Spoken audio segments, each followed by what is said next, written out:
Welcome to the second half of Sheet Metal Basics in Space Claim. In this section we'll take a look at various ways to move a flange and pull on flanges, as well as edge treatment and flat patterns.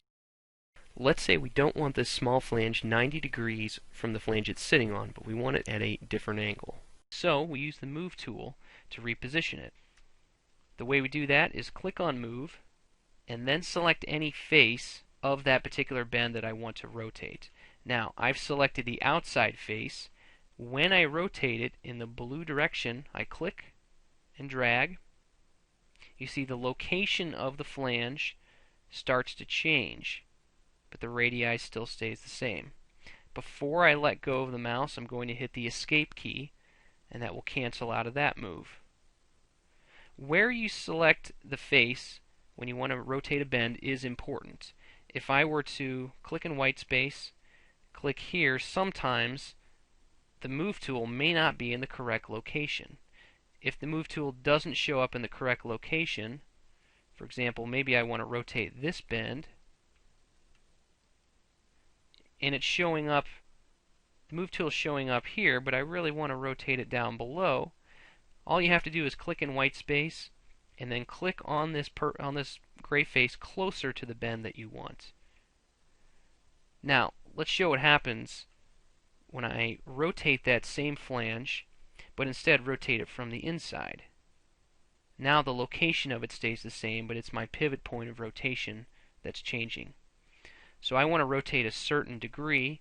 Before letting go of the mouse, I'll hit the space bar and type in a value. There's 315 degrees. So that's how you would rotate a flange that already exists, and how you would rotate it to a specific angle you want. What about creating a new flange at a non-90 degree angle?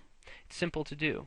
So what you want to do is first select your edge, and then somewhere on your model exists the direction that you want to pull in. Let's say I want to pull straight up, or normal, to this face that I'm hovering over.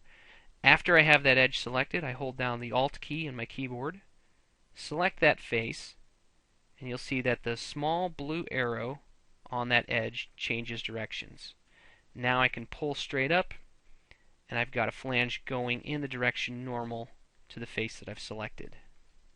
A few more things we'll look at is how to create a joggle and a hem.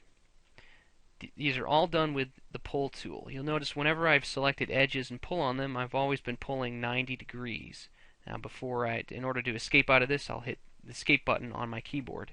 If I click on that blue direction that goes 0 or 180 degrees and start to pull out, I'm creating a joggle. Now let's go over to another edge and do the same thing, but this time we'll go 0 degrees. We'll go into the model. You see it starts creating a hem. If I go out, I get a joggle. If I go in, I get a hem. If you want to change the type of hem you have, just select it, even if you're in the Pull tool or Select tool, it doesn't matter, and you can change the type of hem you have. The last thing we'll look at are the different types of edge reliefs in a model. Now to show these, I'm going to add a couple more flanges. In fact, I'll make some partial flanges on the model and show the different types of edge reliefs. So I'll pull straight down on that edge, or on that flange. I'll make another one over here, pull straight down, and I'll put one more partial flange over here. So I'll use all these to show the different types of edge reliefs.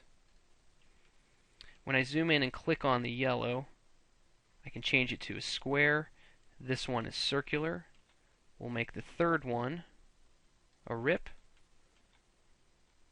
The fourth one will be a circular. And we'll come over here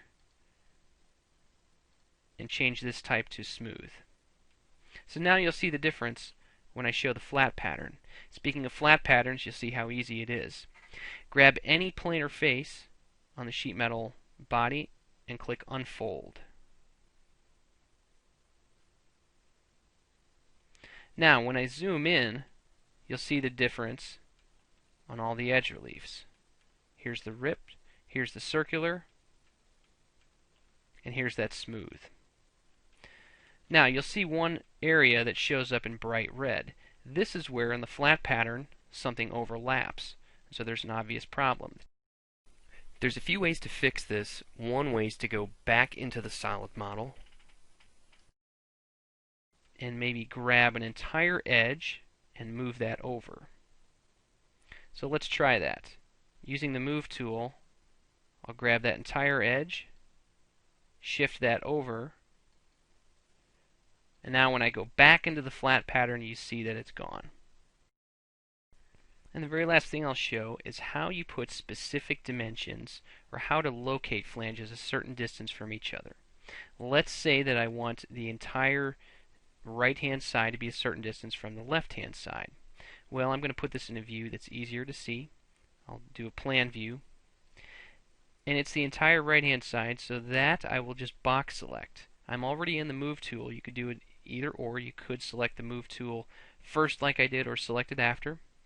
Then we need to re-anchor the Move tool according to where I want the measurement to be. Let's say you know what your outside measurement is going to be, the total envelope size of this folded box. It's in the red direction that I want to create a ruler dimension. So having selected red dimension and the ruler dimension, I would click to wherever that surface is I want to locate this and type in the value I want. We'll say 5.5 inches. Now I know the total width of this is 5.5 inches, and so that's how you can achieve either inside or outside dimensions using the ruler dimension. So this concludes the basic training of sheet metal. Thank you very much for watching.